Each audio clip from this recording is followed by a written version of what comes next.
Ulster Scots, Scotch Irish, planters, improvers, oppressors. Different folks have different names for the people forged by their arrival along this coastline. But how did it really start? That's a story of intrigue and opportunism that's easily forgotten. If you're interested in the people, places and events in Scottish history, then click the subscribe button at the bottom right of the screen. In the meantime, let me tell you a story. Here in the 17th century, a people were fashioned through tempest and fire, Bible and sword. Depending on whether you're a descendant of one of those people living here or abroad, a modern Irish Republican, or for that matter, a modern Scot, you might have very different views of the people forged in that fire. The well-rehearsed story is of James VI becoming James I of England and his strategy of confiscating land and planting people after the flight of the Earls in Ulster in 1607. But today, I want to dig a little bit deeper into a story probably little known outside this province. A story of private ambition, a story of greed, intrigue, prison break, opportunity and one man's ambition.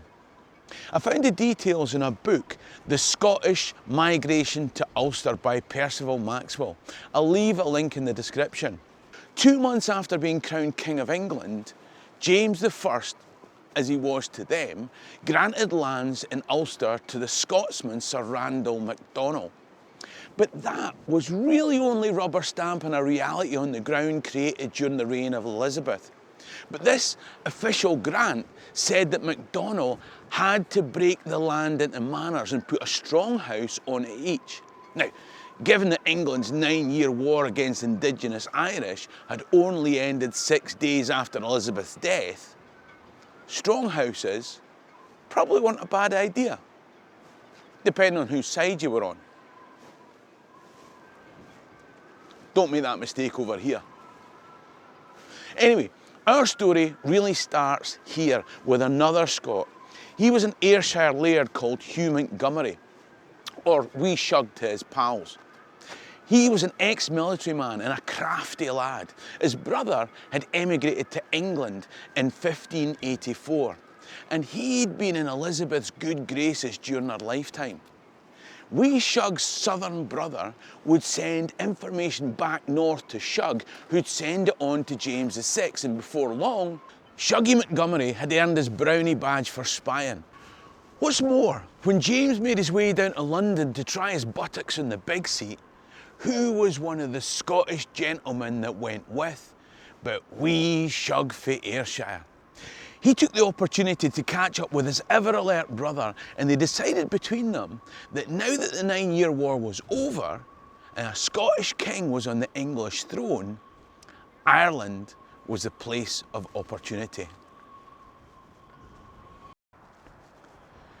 Now, by a stroke of luck, the Gaelic chief of County Down, Big Con O'Neill, had been languishing here in Carrickfergus Castle, with little to look forward to but a head chopping.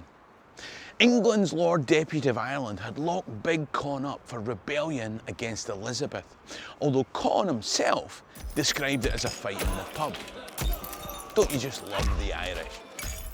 Back over the water in Ayrshire, Wee Shug Montgomery saw this as his opportunity to get hold of some Irish land.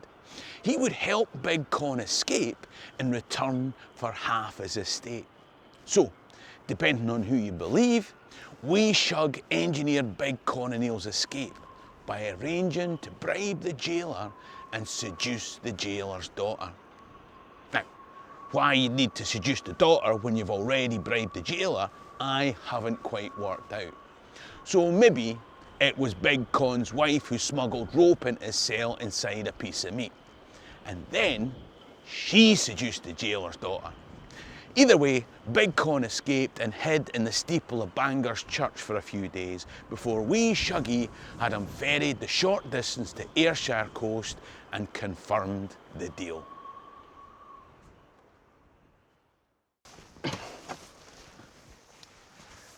Somehow, When Shug was down at court in London trying to negotiate Con O'Neill's pardon from James first, another Scotsman gets wind of it. Now, what can I say about James Hamilton? St Andrews educated lecturer and fellow at Trinity College Dublin, Dublin agent for James and Elizabeth's later reign, the man who had awaited Elizabeth's death in London with fresh horses strategically placed at points north so that he could race to Edinburgh and be the first person to inform James that his kingdom had come. Sleek it. That's what I'd say. Sleek it. If you won a high-stakes poker game and you laid down your cards to show a fox of clubs, a snake of spades, a jack, queen, king of thistles, he'd convince the king of thistles that we might as well split the pot. Sleek it is my point. In August 1604, he wangled his way into the card game. He managed to convince the king that Big Con O'Neill's land should be divided in a three-way split. O'Neill would get a third of what was originally his, Shug Montgomery gets a third, and sleek it Foxy Hamilton gets a third. And the king duly agreed. Now, if you were a sleek it ambitious fox in the make, what would you do next? Well, on the 6th of December 1604, the king issued a letter in favour of a London merchant who, in a quirk of coincidence, was conveniently named Thomas Ireland.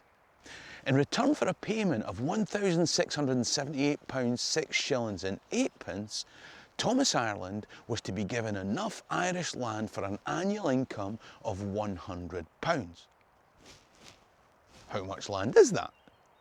The letter said, so much of the lands in the 2 R's in the province of Ulster, he or his nominee shall think fit to be parcel. That's a blank cheque. It was a blank cheque that 2 months later, Thomas Ireland signed over to James Foxy Hamilton. No, he's going to stitch you up like a kipper! So, Foxy Hamilton became the first Scot to get a legal title to land in County Down on Ireland's northeast coastline, 2 months before the King's letter authorising the three-way deal with Big Con, Wee Shug and Foxy himself was signed on the 16th of April 1605. Even in that letter, all of O'Neill's estate was to be given first to the fox, and then he would split it amongst the three later. Now, part of the deal was that they had to promise to inhabit the said territory and lands with English or Scotchmen. Foxy Hamilton and Shug Montgomery were knighted, and the previously rebellious Con O'Neill was granted some of his own lands back from the Crown. Now, the reason that this rebellious type was allowed lands confiscated by the Crown was that they weren't deemed confiscated as a result of Con O'Neill's pub brawl rebellion, but because of the attainder of one of his kinsmen based here at Edenduff Carrick, also known as Shane's Castle, on the banks of Loch Ness. Now that I'm on the subject of Big Con, remember that Lord Deputy of Ireland who had him imprisoned in Carrickfergus at the start of all this? Well, it seems that he and Foxy Hamilton started cooperating to their mutual benefit. And remember that letter from King James? The blank cheque granting however much land as was needed? Well, it turns out that Sleekit and Sleekiter used it to get their hands on way more property than intended. Once a property had been acquired by the Crown, they just added it to the territory covered by the letter, and bingo! The fox was in the hen coop. Between July 1605 and May 1608, Hamilton received more than 5 separate grants. Once he'd got hold of a title, he would sell it or pass it on to deserving people. A bit like if you clicked the link in the description below and bought me a coffee as a wee tip for making these videos. Now, I'm only a visitor here, and this may be old hat to folk who actually live in Ulster, but the reason that this story interested me was that you tend to read of the plantations of Scots and English starting when James confiscated lands here following what's known as the Flight of the Earls. I'll make a video about that actually whilst I'm here, but the point is that these events tell us that Scots were flooding over the Irish Sea on a 3-hour boat ride before the flight of the Earls took place. This was an opportunistic private plantation of Scots before the Crown even realised there was going to be the prospect for the state-sponsored colonisation a few years later. What had been O'Neill lands were now being settled by some English, but predominantly Scots, taking the trip over that narrow stretch of Irish Sea. County Down and Antrim were occupied by the gentlemen farmers, retinues and tradesmen who followed, providing a bridgehead for further trade, transport and, let's be honest, a bit of suppression of the local people. Hamilton and Montgomery just wanted to make money, but for the Crown, suppression of the locals was always part of the plan. Grants were given with conditions that the landholders build a castle or a strong house within 8 years. The Crown knew that trouble would come, and of course it did. The English Civil War's bloody clash between King and Parliament was conceived in Edinburgh's St Giles Cathedral on the 23rd of July 1637. But the head crowned here in Ulster 4 years later. That's a long pregnancy. The Scots who endured evolved a unique identity and their own form of the Scots language and Presbyterian faith, but close enough to pop back and watch the Rangers at the weekend. Of course, you don't need me to tell you that division between the indigenous Irish and the newcomers has continued for hundreds of years. And those watching the USA don't need me to tell you that the first huge influx of Scots to America didn't come from the Highlands during the clearances, but lowland Ulster Scots making that leap across a much larger ocean from here a few generations after arriving. Over the years, they provided numerous presidents, generals, and men of eminence. But now, you know how it all began.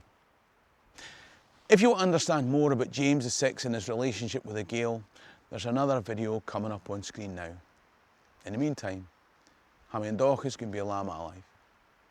Cheery and drasta.